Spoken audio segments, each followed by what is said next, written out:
بسم اللہ الرحمن الرحیم يا أيها الذين آمنوا إذا تداينتم بدين إلى أجل مسمى فاكتبوه وليكتب بينكم كاتب بالعدل ولا يأب كاتب أن يكتب كما علمه الله فليكتب وليملل الذي عليه الحق وليتق الله ربه ولا يبخس منه شيئا فإن كان الذي عليه الحق سفيها أو ضعيفا أو لا يستطيع أن يمل هو فليملل وليه بالعدل واستشهدوا شهيدين من رجالكم فإن لم يكونا رجلين فرجل وامرأتان ممن ترضون من الشهداء أن تضل إحداهما فتذكر إحداهما الأخرى ولا يأبى الشهداء إذا ما دعوا ولا تسأموا أن تكتبوه صغيرا أو كبيرا إلى أجله ذلكم أقسط عند الله وأقوم للشهادة وأدنى ألا ترتابوا إلا أن تكون تجارة حاضرة تديرونها بينكم فليس عليكم جناح ألا تكتبوها وأشهدوا إذا تبايعتم ولا يضار كاتب ولا شهيد وإن تفعلوا فإنه فسوق بكم واتقوا الله ويعلمكم الله واللہ بکل شیء علیم۔ سورۃ البقرہ آیت نمبر 282 سے ترجمہ۔ آیت نمبر 282 قرآن کریم کی سب سے پرانی آیت ہے، سب سے بڑی آیت ہے، اور اس میں احکام کس چیز کے ہیں کہ جب انسان آپس میں لین دین کرے ادھار کا قرض کا تو اس کو لکھا جائے۔ اس معاشرے میں اللہ یہ حکم دے رہا ہے جہاں پہ لکھنے پڑھنے والے تھے ہی تھوڑے سے، اور یہ بتا رہا ہے کہ لکھنا کتنا امپورٹنٹ ہے۔ اگرچہ یہ واجب نہیں ہے، اگر کوئی نہ لکھے تو حرام کا ارتکاب کیا اس نے، لیکن اگر کوئی نہ لکھے اور بعد میں کہے کہ وہ تو مکر گیا ہے تو پھر اپنے آپ کو ملامت کرے اور اللہ سے نہ کہے کہ یا اللہ یہ میرے ساتھ کیا ہوگا۔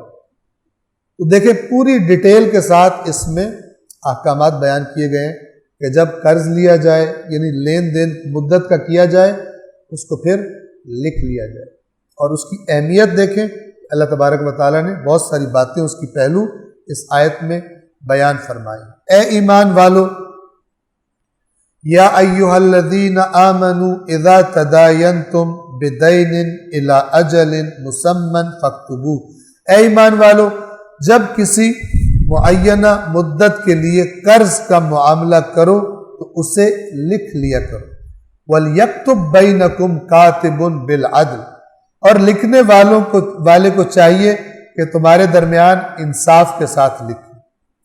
ایسا نہیں ہے کہ جو لے رہا ہے پیسے وہ 100 روپے کا نوٹ لگائے اور لکھنے والا تاریخ لمبی کر دے، ایسا ہوتا ہے، ٹھیک ہے؟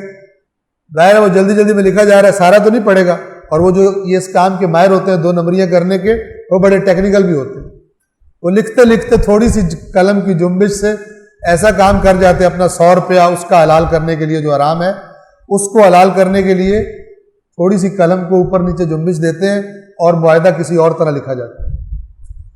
اللہ تعالیٰ فرما رہا ہے کاتب کو چاہیے لکھنے والے کو کہ تمہارے درمیان انصاف سے لکھے، اور بریکٹس میں یہ کیا ہے؟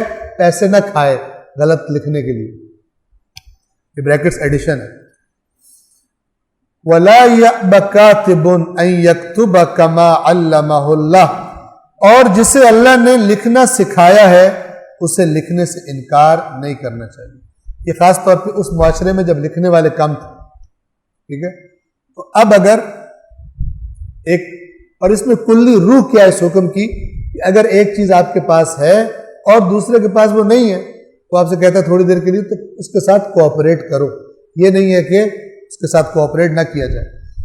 کاتب انکار نہ کرے لکھنے سے، جس طرح کہ اللہ نے اسے سکھایا ہے. فَلْيَكْتُبْ وَلْيُمْلِلِ الَّذِي عَلَيْهِ الْحَقِّ، پس وہ لکھے اور املا وہ شخص کرائے جس کے ذمے قرض ہے. یعنی جو قرض دے رہا ہے وہ نہیں ڈکٹیٹ کروائے گا، جس نے واپس کرنا ہے تاکہ اسے پتہ ہو واپس تو اس نے کرنا ہے نا. یہ نہ قرض دینے والا بھی گھپلا کر سکتا ہے اور قرض لینے والا بھی گھپلا کر سکتا ہے، لیکن زیادہ خطرے میں کون ہے؟ جس نے واپس کرنا ہے. وہ شرائط سخت لکھی جائے تو وہ تو مر گیا. تو کہا جا رہا ہے کہ کون لکھوائے؟ کاتب انصاف سے لکھے اور لکھوائے وہ جس پر حق ہے، یعنی جس کی گردن پر، یعنی جس نے قرضہ لے رہا ہے جو. اور وہ بھی کیا کرے؟ وَلْيَتَّقِ اللَّهَ رَبَّهُ وَلَا يَبْخَسْ مِنْهُ شَيْئًا، اور وہ بھی اللہ سے ڈرے اور کسی قسم کی کمی نہ کرے، کوئی چیز اوپر نیچے نہ کرے. فَإِنْ كَانَ الَّذِي عَلَيْهِ الْحَقُّ سَفِيهًا أَوْ ضَعِيفًا أَوْ لَا يَسْتَطِيعُ أَنْ يُمِلَّ هُوَ فَلْيُمْلِلْ وَلِيُّهُ بِالْعَدْلِ، اور اگر جس پر حق ہے وہ بہت سمجھدار نہ ہو. ٹھیک ہے نا؟ آپ کو پتہ ہے کہ یہ جو عبارتیں تھانے کے کچہریوں میں لکھی جاتی ہیں، عام بندے کو تو سمجھ نہیں آتی انہوں نے لکھا کیا ہوا. بعض لوگ ہمارے وہ دوست مذاق اڑاتے ہیں، یہ کیا ہے؟ بقائمی ہوش و آواز بلا اقرا غیر میں اقرار کرتا ہوں فلان، سمجھ ہی کچھ نہیں آ رہی ان کو. لیکن وہ جو ٹیکنیکل لوگ ہیں انہیں پتہ ہے ان الفاظ کا مطلب کیا ہوتا ہے. اگر وہ تھوڑی اوپر نیچے کر دیں کل کو کہیں گے یہ تو کوئی تو لکھا خود ہوا ہے، اسٹیمپ پیپر پر یہ لکھا ہوا ہے. تو لہٰذا سب کو اللہ الرٹ کر رہا ہے کہ کوئی بھی خرابی نہ کرے، کوئی بھی دو نمبری نہ کرے. صلوات پڑھیے محمد والے محمد.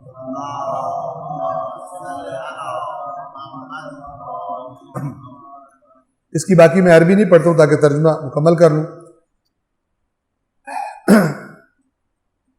وہ شخص املا کروائے جس کے ذمے قرض ہے اور اپنے رب یعنی اللہ سے ڈرے اور اس میں کسی قسم کی کمی نہ کرے.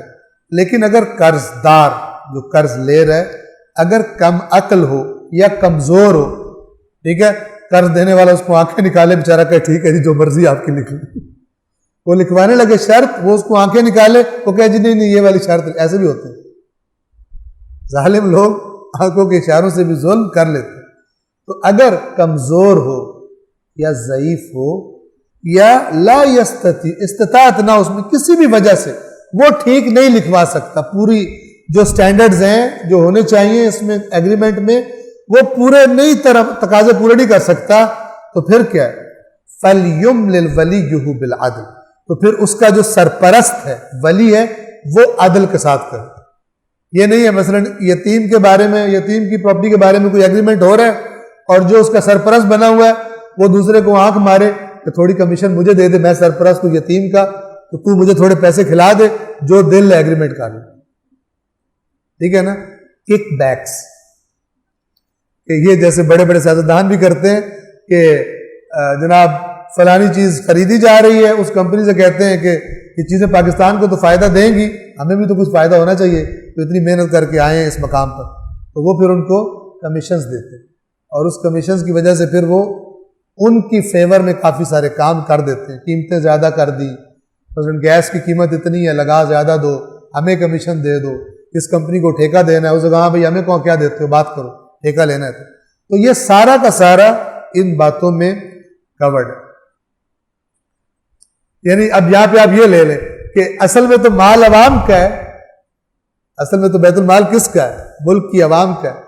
تو اگر وہ نہیں لکھوانے میں ایگریمنٹ وہ ضعیف ہے تو جو ولی ہے، سرپرست ہے اس بیت المال کا، فَلْيُمْلِلْ وَلِيُّهُ بِالْعَدْلِ، تو سیاستدان صاحب کو چاہیے، وزیر صاحب کو چاہیے، بیوروکریٹ صاحب کو چاہیے کہ جس کام میں انوالو ہیں اس امانت میں عدل کے ساتھ ایگریمنٹ کریں، نہ کہ پیسے کھا کر اور خود اپنے اکاؤنٹس بھرتے رہیں اور ملک و قوم کا بیڑا غرق کر دیں اور بعد میں یہ صورتحال بن جائے قرضے لینے کی، کوئی آج بنی کھڑی. اور عوام کو یہ سمجھ نہیں آ رہا نواز شریف کو گالی دیں یا زرداری کو گالی دیں یا عمران خان کو گالی دیں، سمجھ ہی نہیں آ رہا کس کو گالی دیں.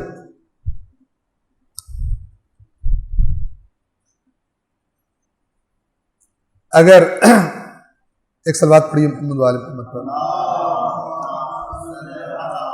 اگر قرضدار کم عقل یا ضعیف یا مضمون لکھوانے سے عاجز ہو تو اس کا ولی انصاف کے ساتھ املا کرائے، پھر تم اپنے میں سے 2 مردوں کو گواہ بنا لو، اور اگر 2 مرد نہ ہو تو 1 مرد اور 2 عورتوں کو، جن گواہوں کو تم پسند کرو، ٹھیک ہے، یعنی دونوں راضی ہوں جن گواہوں پر، ان کو تم گواہ بنا لو۔ صدق اللہ العلی